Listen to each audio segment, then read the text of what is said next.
ስለ ሂትለር ያልሰማናቸው አስደናቂ ታሪኮችን ወደ እናንተ አድርሳለሁ። የአዶልፍ ሂትለር ወጥ ቀማሽ የነበሩ ሴቶች አስደናቂ ገድሎቻቸው፣ እያንዳንዷም የምግብ ገበታም በሕይወት መኖርና ለመኖር የምትወስን እንደሆነች ሁላችንም እናውቃለን። ይህ ልብ ወለድ አይደለም።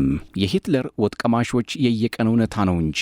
የሁለተኛው ዓለም ጦርነት የመጨረሻዎቹ 30 ወራት አካባቢ ሂትለር እያንዳንዷ ወደ አፉ የምትገባው ነገር በሌላ ሰው መቀመስ ነበረባት። የጀርመን ጠላቶች ወይንም የእርሱ ምቀኞች በምግብ መርዘው ፍጻሜውን እንዳያቀርቡበት የሰጋው ሂትለር ጀርመናዊ ጉብሎችን አስመልምሎ ሲያበቃም ወጥ ቀማሽ አደረጋቸው።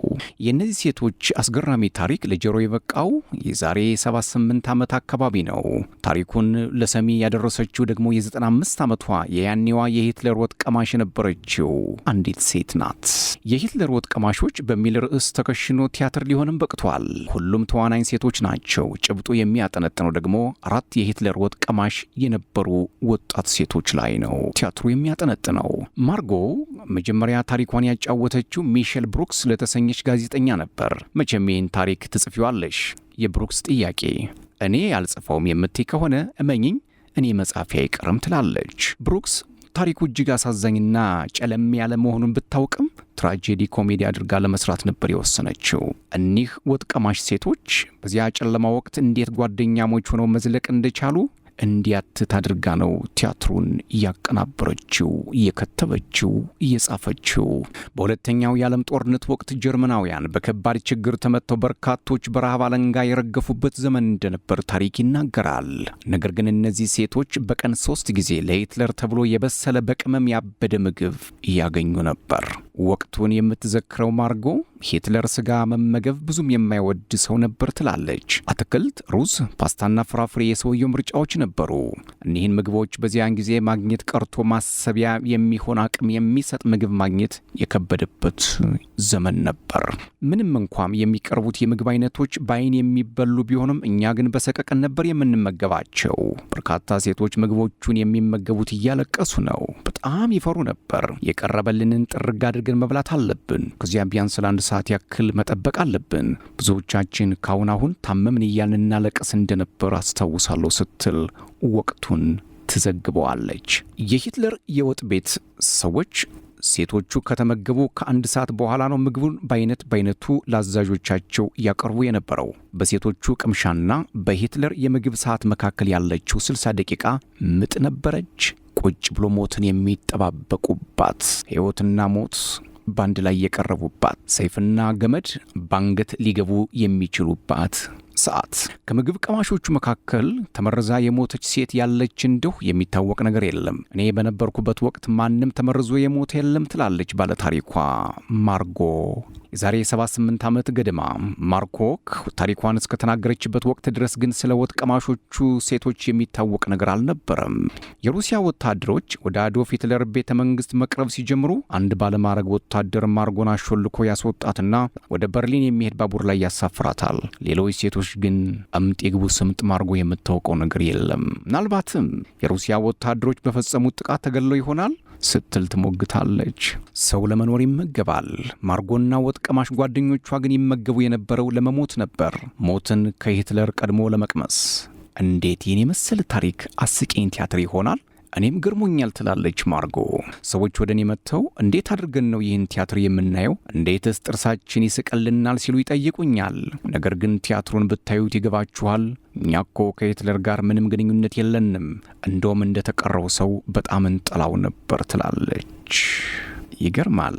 ሕይወት እንግዲህ እንዲህ ያልተቀዳ ጉዳይም አላት። ከዚሁ ከሂትለር ጋር የተያዘ ሌላ መረጃም እንቀጥላለን። ሂትለር የግድያ ሙከራ ተደርጎት እንደነበር መረጃዎች ወጥተዋል። ልክ እንደ ግራዚያኒ የግድያ ሙከራ እንደተደረገበት ስንቶቻችንስ እናውቃለን? እንደ ፈረንጆቹ ጁላይ 20 1944 ዓ.ም አንድ የ36 ዓመት ወታደራዊ መኮንን እጅግ ከፍተኛ ጥበቃ ወደሚያደርግበት ህንፃ ሾልኮ ገባም። ሾልኮ እንኳን አልገባም፣ ኮራ ብሎ ነው ተጀንኖ የገባው። ምክንያቱም ፕሮቶኮሉ ያንን ለማድረግ ይፈቅድለታል። ህንፃው እጅግ ሚስጥራዊና የፐርሺያ ጫካ ውስጥ የሚገኝ ነበር። አዶልፍ ሂትለርና የጦር መኮንኖቹ ስብሰባ ነበራቸው። እንዲያውም ሂትለር ምስጢራዊው ቢሮው እዚያ ጫካ ውስጥ ነበር ይባላል። የወጣት መኮንን ታዲያ ዕለታዊ መመሪያ ላለመቀበል ነው ወደ ሕንፃ የገባው። ይህ የተለመደ ተግባር ነው። የተለመደ ያልሆነው መኮንኑ የያዘው ሳምሶናይት ነው። በእጁ አንድ ሳምሶናይት ይዞ ነበር። በውስጡ የጦር ካርታ አልነበረም የታጨቀው፣ ቦምብ እንጂ። የዓለም እጅግ አስፈሪውን ሰው አዶልፍ ሂትለር ለመግደል የተቀመመ ቦምብ። በወቅቱ እዚያ ሕንፃ ከነበሩት መኮንኖች አንዱ ጄኔራል ዋልተር በ1967 ለአንድ መገናኛ ብዙሃን መረጃ ሰጥቶ ነበር። ክብ ሰርተን ቆመን እያለ ሂትለር መጣና ወደ ስብሰባ አዳራሹ ገባን። ድንገት የስብሰባ አዳራሹ በር በድጋሚ ተከፈተ እና ይሄ ወጣት መኮንን ተጀንኖ በልበ ሙሉነት ገባ። እኔን ፊት ለፊት ነበር የሚመለከተኝ። አንድ አይኑ በጨርቅ ተሸፍኖ ነበር። አንድ ክንዱ የተቆረጠ መኮንን ነው። ሂትለር ፊቱን አዙሮ በግዴለሽነት ተመለከተው። ይህ መኮንን ግራ እጁንና አንድ አይኑን ያጣው ቱኒዚያ በጦርነት ላይ ሳለ ነበር። ያን ጊዜ አካል መጉደል ብርቅ አይደለም፣ እንዲያውም ተራ ነገር ነው። መኮንኑ እኮ መጀመሪያ የናዚ ጀርመን ደጋፊም ነበር፣ አክራሪ ብሔርተኛም። ኋላ ላይ ግን ጦርነቱ እያመጣ ያለውን ጥፋት ሲመለከት ልቡ ሸፈተ። በዚህ ስሜት ላይ ሳለ ታዲያ በሂትለር ላይ እየዶለቱ የነበሩት ጄኔራሎች አገኙት። ጥሩ አጋጣሚ ነበር። ይህንን አኩሪ ቡድን ይመሩት የነበሩት ጄኔራል ትሬስኮቭ ነበሩ። ዋናው ግባቸው ሂትለርን ገሎ የናዚ ስርዓትን እስከናካቴው መቅበር። ይህ መኮንን ሙሉ ስሙ ክላውስ ቮን ስታፈንበርግ ይባላል። ሳያቅማማ ሁነኛ ባላቸው ሆነ። በ1944 መኮንን ክላውስ ቮን ስታፈንበርግ የጀርመን ተተኪ ጦር መሪ ሆኖ ተሾመ። ይህ ስልጣኑ ታዲያ ከሂትለር ጋር በቅርብ ለመገናኘት መልካም ዕድልና አጋጣሚን ፈጠረለት። አፈንጋጩ ቡድን ታዲያ ሂትለርን እስከ ወዲያኛው ለማጥፋት ከዚህ የተሻለ ዕድል እንደሌለ በማመን የሞት ድግስ መደገስ ያዘ። እቅዱ ባጭሩ የሚከተለውን ይመስላል። መኮንን ስታፈንበርግ ለስብሰባ ወደ አዳራሹ ሲገባ በሳምሶናይቱ ቦምብ ይዞ እንዲገባ ሳምሶናይቱን ከሂትለር አቅራቢያ ጠረጴዛ ስር እንዲያስቀምጠውና ከዚያ ይቅርታ ጠይቆ ከስብሰባው እንዲወጣ፣ ከዚያም የዶለቱትን ጄኔራሎች እንዲያገኝ፣ በመጨረሻም ተጠባባቂውን ጦር በመምራት ጀርመንን በቁጥጥር ስር መዋል ነበር ሐሳቡ። በሳምሶናይት ውስጥ ያለው ቦምብ ልክ 12 ሰዓት ተኩል ሲሆን ሰዓቱ ተስተካከለ። ነገር ግን መኮንኑ አንዱን ሰዓት እንደሞላ ሌላኛዋን ሳያዘጋጅ ሰው መጣበት። ሳምሶናይቱን ዘግቶ ባልተቆረጠው እጇን ጠልጥሎት ወደ ስብሰባው ገባ። ይህን ጉዳይ እየተመለከቱና ምስክርነታቸውን የሰጡት ጄኔራል እንደሚሉት ወጣቱ መኮንን ወደ ስብሰባ አዳራሹ ጥቁር ሳምሶናይት ይዞ ሲገባ እንደሚያስታውሰው፣ ከዚያ በኋላ ግን ጠረጴዛው ስር ሲያስቀምጠውና ክፍሉን ለቆ ሲወጣ እምብዛም ትዝ እንደማይላቸው ተናግረዋል። ስታፈንበርግ ግቢውን ሲለቅ ፍንዳታውን ሰምቶታል። ሂትለር ስለመገደሉ እርግጠኛ ሆኖ ነበር ወደ በርሊን የተሳፈረው። የሚገርመው ግን ፍንዳታው ከመከሰቱ ከጥቂት ደቂቃዎች በፊት በአጋጣሚ ሳምሶናይቱ ከሂትለር እግር ስር ገለል ተደርጎ ነበር። ቦምብ ስለመሆኑ ግን ተጠርጥሮ አይደለም። እንዲሁ አለ አይደል? ሂትለርም ከተቀመጠበት ተነስቶ ለወታደሮቹ የጦር ካርታ እያመላከተ ነበር። ስለዚህ በሳምሶናይቱና በሂትለር መሃል ርቀት ተፈጠረ። ቦምቡ ሲፈነዳም ሂትለር ተረፈ። አራቱ ጄኔራሎች እዚያው ጭጭ አሉ። ሂትለር አብቅቶለታል ያሉት የተጠባባቂ ጦር አባላት አገሪቱን ለመቆጣጠር ተንቀሳቀሱ። በአንጻሩ የሂትለር ጦር ደርሶ አደናቸው። ከያሉበት ተለቅመው ታጎሩ። ዋናዎቹ 200 የሚሆኑት በነጋታው በጥይት ተደብድበው ተገደሉ። ስታፈንበርግም እንደዚያው። ይህንን አዶልፍ ሂትለር ለመግደል የጀገነ ወጣት መኮንን ለመዘከር መራሒተ መንግስት አንጌላ ሜርኬል በበርሊን በሚገኝ ኤግዚቢሽን ላይ ተገኝተው የያን ጊዜውን መኮንን ድርጊት ካሞካሹ በኋላ አሁን ጊዜው ጽንፈኛ ቀኝ አክራሪዎችን የምንመክትበት ጊዜ ነው ብለው ነበር። በጀርመን የቀኝ አክራሪዎች ድጋፍ ከዕለት ከዕለት እየጨመረ መምጣቱ አሳሳቢ እንደሆነም መረጃዎች ያሳያሉ። የዚህ ወጣት መኮንን ጀብድ በ2008 የተዋጣለት ፊልም መሆን ችሎም ነበር። ቶም ክሩዝ የሚተውንበት ይህ ፊልም ኦፕሬሽን ቫልኬሪ ይሰኛል። ድርጊቱ ከኛዎቹ አብርሃ ደቦጭና ሞገስ አስገዶም ገነተ ሉል ቤተ መንግስት ፋሽስቱ ግራዚያኒን ለመግደል ካደረጉት ሙከራ በመጠኑ የሚመሳሰል ይመስላል። ይህ የጀርመን ታሪክ ሁነት በዓለም ታሪክም ብዛም ትኩረት ሳይሰጠው ቆይቷል። አሁን ግን ለመኮንኑ በጀርመን የአርበኞች መታሰቢያ ማዕከል ሐውልት ቆሞለታል። የመኮንኑን መገደል ተከትሎ ባለቤቱ በጌስታፖ ራቬንስበርግ ማጎሪያ ማዕከል እንድትገባም ተደርጋ ነበር። ከጦርነቱ ማብቂያ በኋላ ነጻ ወጥታለች። ሆኖም ሌላ ባል ሳታገባ ለእርሱ ታማኝ እንደሆነች ኖራለች። የግድያው ሙከራ በከሸፈ ማግስት የመኮንኑ የልጆች ማደጊያ ካምፕ ተወስደው ስሞቻቸው ተቀይረው እንደ አዲስ እንዲኖሩም ተደርገዋል። ይህ ከሂትለር ሰዎች የማይጠበቅ መልካምነት ይመስላል። ሌላው ሂትለር ሳሊ እንደነበር ስንቶቻችን እናውቃለን? የሂትለር ስዕሎች ለምን አልተሸጡም? ለናዚው መሪ አዶልፍ ሂትለር ስዕል ነፍሱ ነበረች ይባላል። አለመታደል ሆኖ ግን እርሷ አትወደውም ነበር። ሂትለር ከአንድም ሁለት ሶስቴ ከቬና የሥነ ጥበብ ትምህርት ቤት አመልክቷት መጥንም በሚል ተባሯል።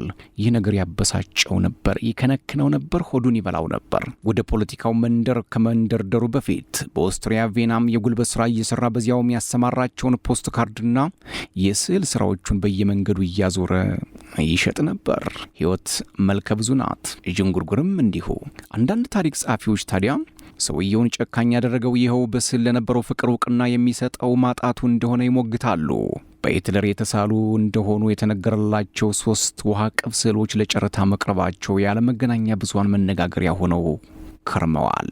የጀርመን ፖሊስ ግን ከሰዓታት በፊት ነገሩ ጭቦ ሳይሆን አይቀርም፣ ተጠርጣሪዎቹንም በቁጥጥር ስር ለመዋል አስቤያለሁ ብሏል። የመጀመሪያው ስዕል ወንዝ፣ መልክዓ ምድርና ዛፍን የሚያሳይ ሲሆን ሂትለር የለየለት ጨፍጫፊ ከመሆኑ በፊት ሙኒክ ሳለ የሳላቸው እንደሆኑ በስፋት ይወራ ነበር። ለጨረታ ሊቀርቡ የነበሩ 3 ስዕሎች በስዕል ተቺዎች ዘንድ ፈጠራ የማይታይባቸው ግልብና መናኛ ስዕሎች እየተባሉ ሲተቹም ከርመዋል። ያም ሆኖ ለእያንዳንዱ ስዕል መነሻ ዋጋም $4500 ገደማ ተመድቦ ነበር። በኦንላይን ተጫራቾች ከፍተኛ ዋጋ ሊቀርብባቸው እንደሚችልም ግምት ተሰጥቶት ቆይቷል። አንድ የጀርመን ፖሊስ ቃል አቀባይ ስዕሎቹ ሐሰተኛ ሳይሆኑ አይቀሩም ብለው ይጠረጥራሉ። ይኸው ጥቆማ ደርሶን ምርመራ ጀምረናልም ብለዋል። እስካሁን ግን በቁጥጥር ስር የዋሉት ግለሰብ እንደሌለ ግልጽ አድርገዋል። የሂትለር ስዕል እንዲሸጥ ጨረታውን ያሰናዳው ድርጅትም እስካሁን በጉዳዩ ላይ ትንፍሽ አላለም። ሂትለር ስልጣን ከጨበጠ በኋላ ለረዳቶቹ ስዕሎቹን በያሉበት ፈልገው እንዲያቃጥሏቸው ቀጭን ትእዛዝ ሰጥቶ ነበር። ያም ሆኖ ሁሉንም አግኝቶ ማቃጠል አልተቻለም። ያኔ ከቃጠሎ የተረፉት በግለሰቦች እጅ እንደሚገኙ ይገመታል። በአሜሪካ ጦር ኃይል የተወሰዱትም በርካታ ናቸው። አዶልፍ ሂትለር በቀን ቢያንስ 3 ስዕሎችን ይስል እንደነበር ታሪክ ይዘግባል። አንዳንዴ ሕይወት መልኳ ብዙ ነው። ሌላው ለልጃቸው ሂትለር የሚል ስም የሚሰጡ እናትና አባት ፍርድ ተሰጥቷቸዋል። ክላውዲያ ፓታታና አዳም ቶማስ አፍቃሪ ናዚ የሆነው ህገወጥ ፓርቲ አባላት ናቸው። ለአዶልፍ ሂትለር ያላቸውን ፍቅር ለመግለጽ የሄዱበት ርቀት እንግሊዛውያንን ደግሞ አስደንግጧል። የልጃቸውን የመሃል ስም ሂትለር ሲሉም ነው የሰየሙት። አዳም 22 ዓመቱ ሲሆን ክላውዲያ ደግሞ 38 ዓመቷ ነው። የበርሚንግሃም ፍርድ ቤት በሰጠው ብይን አባትና እናት እያንዳንዳቸውን በ6 ዓመት ጽኑ እስራት ቀጥቷቸዋል። መኖሪያ ቤታቸው በተበረበረ ጊዜም የናዚ አርማ የሆነው ስዋስቲካ በብዛት ተገኝቷል። በድርጊታችሁ ቤታችሁ በተገኙበት ቁሳቁሶችም ሆነ ለልጃችሁ በሰጣችሁ ስያሜ ድርጊታችሁና ማንነታችሁ ጎልቶ ወጥቷል ብለዋቸዋል የመሃል ዳኛው። ሂትለር የሚል ስም የተሰጠው ብላቴና ወደፊት ምን ሊሰማው እንደሚችል ባይታወቅም ወላጅ እናቱ ግን ልጇን የናዚ ሰላምታ ሳይቀር ታሰለጥነው ነበር ተብሏል። የናዚ አልባሳትና የሕፃናት መጫወቻዎችም ቤት ውስጥ ተገኝተዋል። ይኸው ፍርድ ቤት የአፍቃሪ ናዚ አባል ነበሩ ያላቸውን ሌሎች አባላትን በተመሳሳይ በስራት የቀጣ ሲሆን ህገወጥ ፓርቲያቸውንም አደገኛ ዓላማን እያነገበ ሲል ሰይሞታል። ከእነዚህ ፍቅረኛሞች ጋር ፍርድ ቤት የቆመው ዳንኤል ቦጓንቪክ የአፍቃሪ ናዚ ፓርቲን ስትራቴጂና ፕሮፓጋንዳ በማቀናበሩ ተከሶ በተመሳሳይ 6 ዓመት ቅጣት ተፈርዶበታል። ፍሌቸር የተባለው የፓርቲው አባል እጅግ አክራሪ ሲሉ ዳኛው የገለጹ ሲሆን ቀጥለውም 6 ዓመታትን አከናንበውታል። የቡድኑ የደህንነት ጉዳዮች ኃላፊ የተባለው ራይኪ 5 ዓመት ከ10 ወር ተፈርዶበታል። ናሽናል አክሽን የተባለው ይህ ህገወጥ ቡድን በጀርመን የሚገኙ ማናቸውም ስደተኞች አገሪቱን ለቀው እንዲወጡ ይፈልጋል። ቡድኑ በ2013 በፈረንጆቹ የተመሰረተ ሲሆን ፈረንጆቹ 2016 በአሸባሪ ቡድንነት ተፈርጇል። አውሮፓም በናዚ ዘመን ወደ ነበረው አስተዳደር እንድትመለስ ይፈልጋል ፍልስፍናው የናዚ። ክቡራን አድማጮቼ እንዲህ ታሪክን አስቀምጬላችኋለሁ። የራሳችሁን ኮሜንት አድርጉበት። ሰብስክራይብ፣ ላይክ፣ ሼር፣ ኮሜንት እያረጋችሁም ቤተሰብ እንድትሆኑ የአክብሮት ግብዣዬ ነው። ሰላም።